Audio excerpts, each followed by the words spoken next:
Anybody not ready?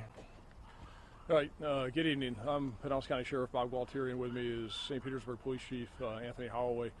And the information I'm going to give you is, we always qualify it, and I'll stress it again here, is preliminary, based upon what we know at this stage of an ongoing investigation involving a St. Petersburg officer and an officer-involved shooting.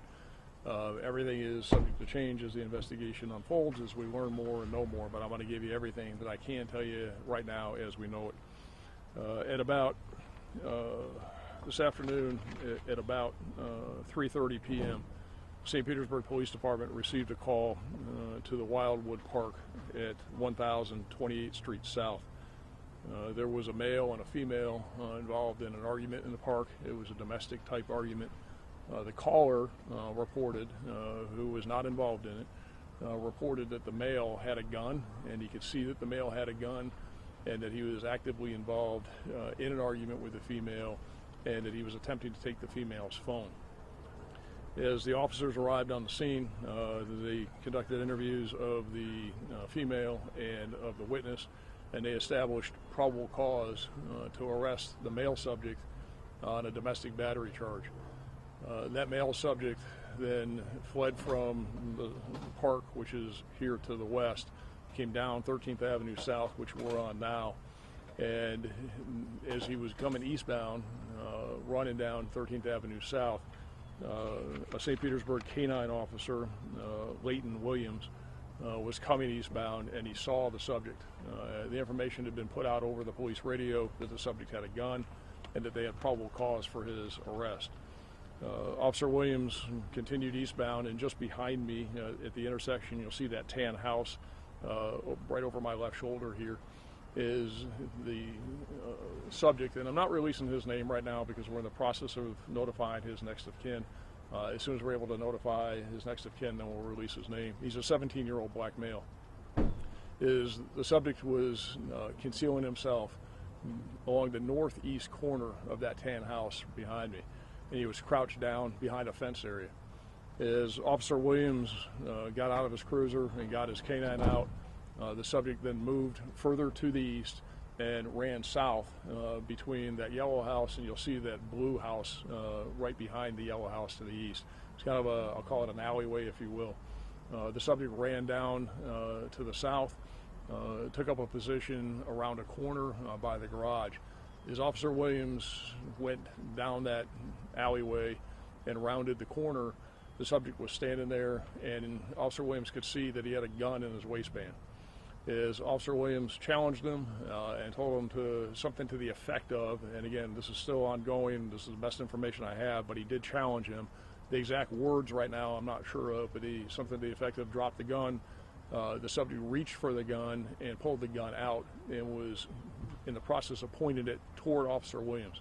Officer Williams fired one time. The subject was struck in the midsection in the abdomen area. He is now at Bayfront Hospital in surgery. The best information we have on his condition is it's 50-50 as to whether he's going to live. So we'll update that information as we find out more.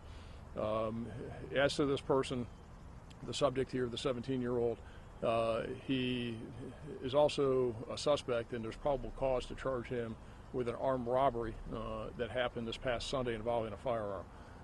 He was at a location here in St. Petersburg and committed a robbery of a 10-year-old and a 16-year-old.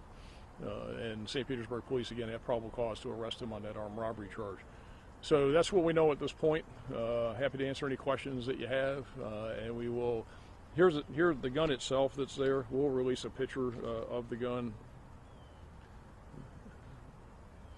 to you, and we'll get it out.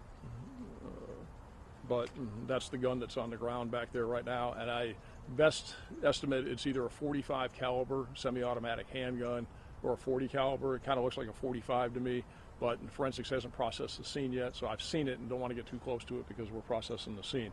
But we'll send have PIO send out to you a picture of the firearm. And I think we're probably pretty close to being able to release the identity of the suspect. Again, as soon as his family's notified, and detectives are in the process of doing that right now. So, Sheriff, this was clearly a situation where the officer was in fear for his own safety? No, no doubt. When talked to the officer, and he showed us exactly what happened there. And as soon as he rounded the corner and he challenged him, the guy reached for the gun and was coming out with the gun toward the officer. And at that point, the officer fired one round. Frankly, he showed a lot of restraint and only firing one round when somebody has a semi-automatic handgun and they're pointing it at you, coming up at you. And so he fired once and did his job. Sheriff, what number officer-involved shooting is this in St. Pete? I don't know. I don't count them. And the officer is on routine administrative leave pending the outcome? That's something that Chief Holloway can speak to. Our role in this with the Pinellas County Deadly Force Taskforce is to conduct the investigation, to conduct the criminal investigation, and to gather all of that. That's what we're doing. As far as any administrative action, as far as how it will be handled administratively, and anything to do with policy, that's a question for Chief Holloway. But the ordinary course is they put on some sort of leave, but I can let him answer that question if you want. So there's nothing on the surface that would indicate that this officer acted inappropriately? Everything on the surface indicates this officer acted absolutely appropriately, consistent with the law, consistent with training, consistent with best practices, and did everything he had to do to save his own life. And that's what all the information points to at this time. And from everything we've seen, from the physical evidence, from the statements, from everything we know. There is body camera video of the situation, so we'll be, of course, reviewing that. There were some other officers here in the area that were at the middle of the intersection that heard the shot, but they weren't present when the shot went off, when the shooting happened. So no, Chip, absolutely everything here indicates it is a very terrible situation, and that this guy decided that he was going to take his gun out, point it at a cop, and try and shoot the cop. And thankfully, the good guy acted first, and the cop was able to defend himself. And I know the answer to this question, but body cam video, will that be available at any time? At some point. Question is when. And we need to take a look at it, view it. We'll make a decision on that.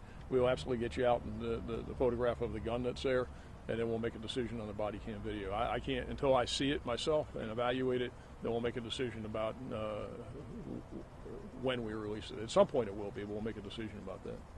Sheriff, do you know how far, the distance between the house here and where that initial fight happened? So the address there is 1028th Street South, and the address here where the shooting happened is 2488 13th Avenue South. So it's a couple blocks away. Okay, thank you.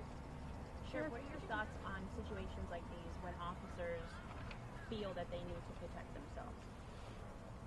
I'm not sure I understand your question. What do you mean? What's my feeling on it? It's sad that an officer has to be in that situation where somebody's trying to kill the officer.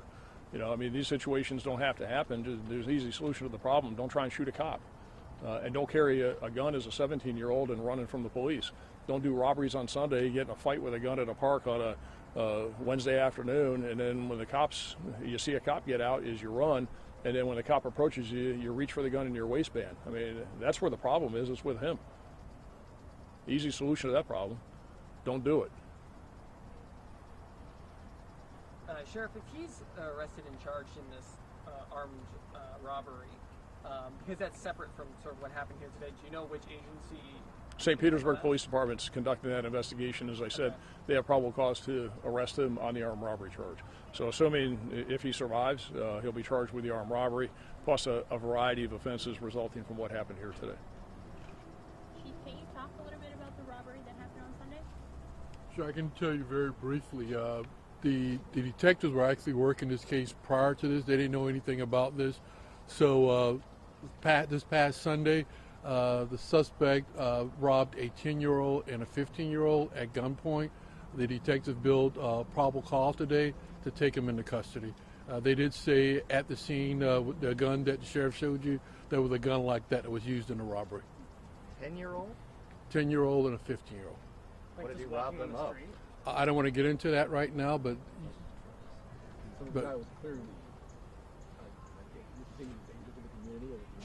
well, if you think about here, like the sheriff said, a 17-year-old is out there robbing a 10 and a 15-year-old.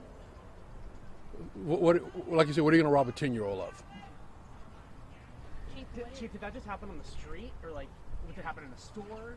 And like I said, I don't have all the information, but we can get that to you. But the detectives were looking into that case, so there were two kids that were robbed by another kid.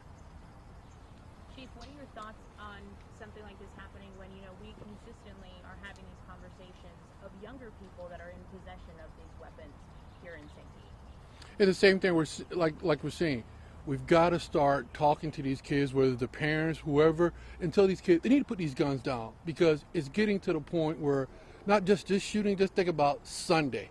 Let's just go back to Sunday. You want to talk about that? A 10 and a 15-year-old robbed by another kid at a gun. The gun's the problem. The guns are the problem, and that's what we need to do. We need to take these guns off the street, because people are getting killed and people are getting hurt out here. Chief Holloway, how do you suggest that these guns get off the street, and how are we going to keep them out of these kids' hands? Where are they getting them from? Well, and I can tell you right now, we talk about it all the time. You and I cover it. If people were to take their guns out of their cars, I mean, last month we just looked at it again, where people are leaving their cars unlocked with their guns in their cars, and these kids are going by, checking the car to see if the gun. I'm not saying anything about Second Amendment. You have a right to carry a gun. Let me say, but why don't you take the gun and put it someplace safe and not leave it in your car? Because look what happened to that today. And the sheriff could probably tell you more than in the county. That's what we see. Unlocked cars with guns in them. Yeah, and I'll remind you all two things. One, about 80% of all car break-ins, there's no forced entry. 80% of all car break-ins, there's no forced entry. That means people are leaving their cars unlocked, and we see this all the time. Remember, and we're getting close to the anniversary, December 2014, Tarpon Springs police officer Charlie Condek shot and killed in the city of Tarpon Springs by a thug with a gun. And that guy got that gun from an unlocked car burglary. So this happens. Look at the media reports that are coming out of South Florida from the Hollywood officer that was killed a couple days ago. Car burglaries. That's what the guy was doing. That gun was taken from a car burglary. So this is a problem, and the cause of it are these people that are breaking into the cars and taking the guns and doing bad things with the guns. They're the cause of it. They're the ones that are at fault. But the public at large has a responsibility to secure their firearms. Not saying that they're at fault, that the bad guy's the one that caused this. The bad guy's the one that's at fault. They need to be responsible for their actions. But people need to not leave their guns in their cars, need to lock their car doors. And it's really that simple. When you think about 80% of all the car break-ins involve no forced entry, we could all collectively contribute to, if not solving it, seriously mitigating that. And that's really what people need to do. We make great efforts. And whether it's public service announcements on TV, whether it's billboards, whether it's signs in neighborhoods, we do everything we can to remind people. But you know what? For some reason, they just don't do it. And, you know, it is a problem. But, you know, and the gun issue with these young people is serious. There's no question. Why is a 17-year-old running around? And, you know, we'll find out. I don't know. But he's 17. Is this a stolen gun? Is this what we call a street crime gun? Probably, but I can't tell you because we haven't been able to touch it to run the serial number. But we'll let you know. But if history holds true, that's most likely the case, is that he got it from somebody on the street and it's stolen out of a car, and it gets passed around until something like this happens. All right, thanks, everybody.